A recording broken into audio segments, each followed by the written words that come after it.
Muy buenas tardes con todos. A continuación, los integrantes Camila Castillo y Vega Jefferson van a hablar sobre el tema formación económica social del Ecuador.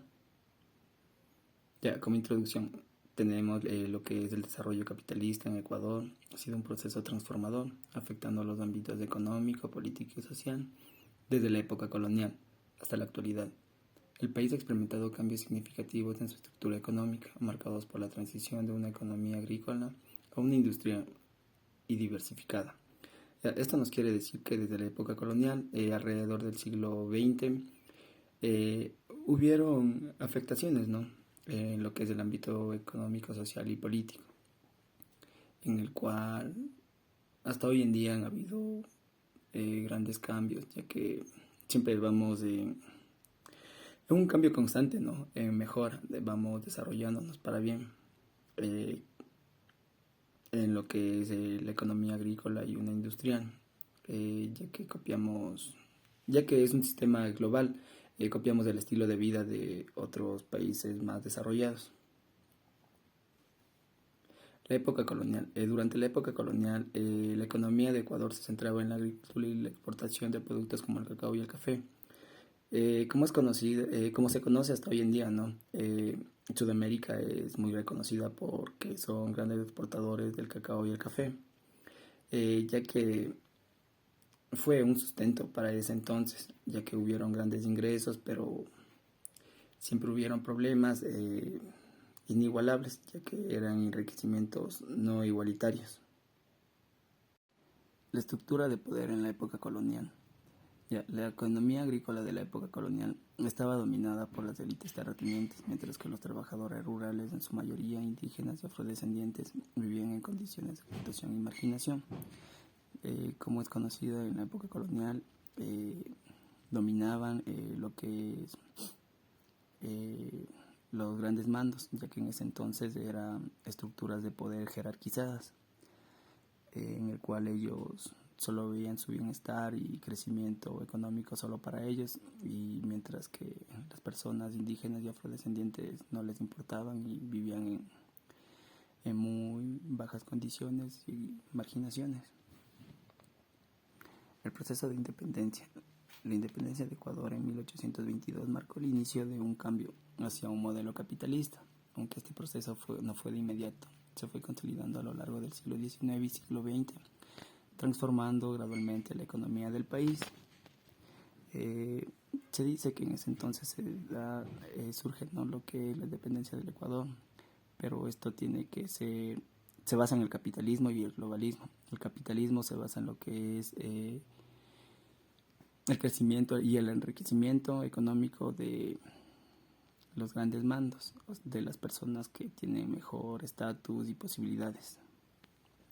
Y el globalismo es lo que es copiar el estilo de vida de países desarrollados y poder así estar en un constante cambio y para bien.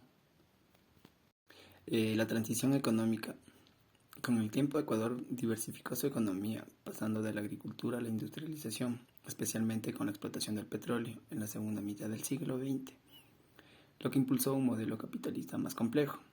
Ya, esto nos quiere decir que en el Ecuador en el año siglo XX, por el año de 1970, más o menos, fue donde empezó con la explotación del petróleo, en el cual fue un gran impacto, ¿no?, ya que eso fue el sustento por un buen tiempo la economía del Ecuador. Pero de igual manera causaron controversias, ¿no?, con lo que es el sistema social y el ambiental también, ya que también afectaban, ¿no?, el medio ambiente de manera fuerte. Desigualdad en el crecimiento. El crecimiento desigual. A pesar de que los avances económicos del desarrollo capitalista en Ecuador ha sido desigual, la concentración de riqueza y poder en una pequeña élite ha exacerbado a las desigualdades sociales, limitando los beneficios del crecimiento económico a solamente una minoría. La estructura de las clases sociales dentro del Ecuador. La estructura de clases sociales en el Ecuador han sido marcadas por una división entre una élite poderosa y una mayoría de trabajadores rurales y urbanos marginados, principalmente de origen indígena y afrodescendiente, perpetuando la exclusión y la desigualdad. La desigualdad y la pobreza. Persistencia de la desigualdad. Las comunidades rurales e indígenas continúan enfrentando altos niveles de pobreza, con acceso limitado a servicios básicos como educación, salud, vivienda. La falta de inversión en estas áreas ha perpetuado la desigualdad estructural. Corrupción e inestabilidad. Factores internos de crisis.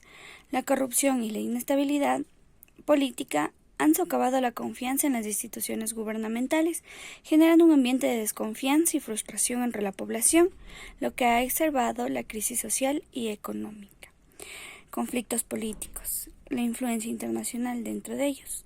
Las disputas geopolíticas y competencia por recursos naturales han influido en la economía y política del Ecuador.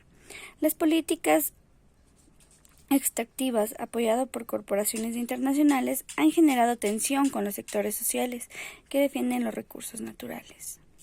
Protestas y resistencia. La resistencia social.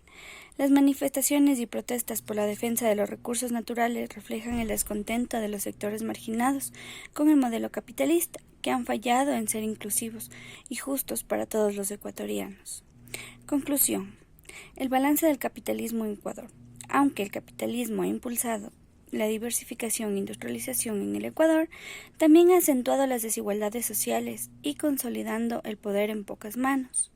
Esto plantea la necesidad de revisar y reorientar el modo de desarrollo de un país. Reflexión final. Retos y futuro. El principal desafío para Ecuador es buscar un modelo